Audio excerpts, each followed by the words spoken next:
Vetrimaaran sir இவர் வந்து ஒரு ப்ரொடக்ஷன் கம்பெனி வச்சிருக்காரு, கிராஸ் ரூட் ஃபிலிம் ப்ரொடக்ஷன் சொல்லிட்டு.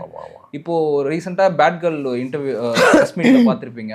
இதுதான் என்னோட கடைசி படம், இதுக்கப்புறம் நான் படம் பண்ண போறது இல்லை அப்படின்னு, அதாவது ப்ரொடக்ஷன் பண்ண போறது இல்லைன்னு சொல்லியிருக்காரு. இதை பத்தி உங்க கருத்து என்ன சார்? இதை பத்தி என்னுடைய கருத்து என்னடானா, அது வந்து அது அவர் மேல நம்ம குற்றம் சொல்ல முடியாது.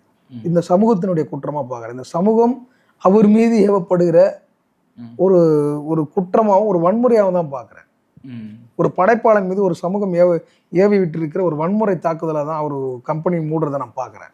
ஓகே, நான் வந்து வெற்றிமாறனை வந்து நான் அவரை கூட சொல்லவே முடியாது. ஏன்னா அவரோட நான் வந்துட்டு அவரோட தாட் ப்ராசஸ் எனக்கு தெரியும், அவரோட படைப்பினுடைய வீரியம் எனக்கு தெரியும், அவரோட கண்டென்ட் தெரியும், அவர் எப்படி யோசிப்பார்னு எனக்கு தெரியும்.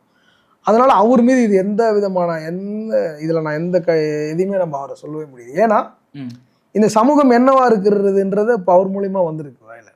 இந்த சமூகம் ஒரு ப்ரொடியூசரை ஒரு ப்ரொடக்ஷன் கம்பெனியை மூட வச்சிருக்கு. ஏன்னா அதாவது ஒரு படைப்பாளி என்ன மாதிரியான படைப்பை தேர்ந்தெடுக்கிறான், என்ன மாதிரியான படைப்பு உலகத்துக்குள்ள பயணிக்கிறான்றதான் இங்கே கேள்வியா இருக்கு. அப்படி சும்மா இங்கே மேம்போக்கா ஏதாவது படம் தயாரிக்கிறவன், ஏதாவது குத்துப்பாட்டு டான்ஸு போதைப் பொருளை வச்சு படம் எடுக்கிறவன், அதுக்கப்புறம் வந்துட்டு ரொம்ப வன்முறையை தூண்டி படம் எடுக்கிறவன், இந்த மாதிரியான ஆட்களுக்கு இங்கே வந்துட்டு அது வந்து பொதுத்தன்மையாக்கப்பட்டு அது சாதாரணமான விஷயமா இருக்கு. இந்த சமூகத்துக்கு தேவையான ஏதாவது ஒரு கருத்தை ஒரு படைப்பாளி சொல்ல வரான்னா அவன் மீது நீ போயிட்டு அங்கே நின்று பார்த்தீங்கன்னா, ஒரு சமூக வலைத்தளத்தில் பார்த்தீங்கன்னா, உள்ள கமெண்ட்ஸ் பார்த்தீங்கன்னா ரொம்ப பேடாகவும், அவன் ஏதோ சமூகத்துக்கு அப்பாற்பட்ட மனிதனாகவும், இந்த சமூகத்துக்கு தேவையில்லாத பிரச்சனையை பேசுகிறவனாகவும் தான் இங்கே சித்தரிக்கப்படுது. ஆனால் எது தேவையோ அதை பேசுகிற படைப்பாளிகள் தான் இங்கே கம்மியாக இருக்கிறாங்க.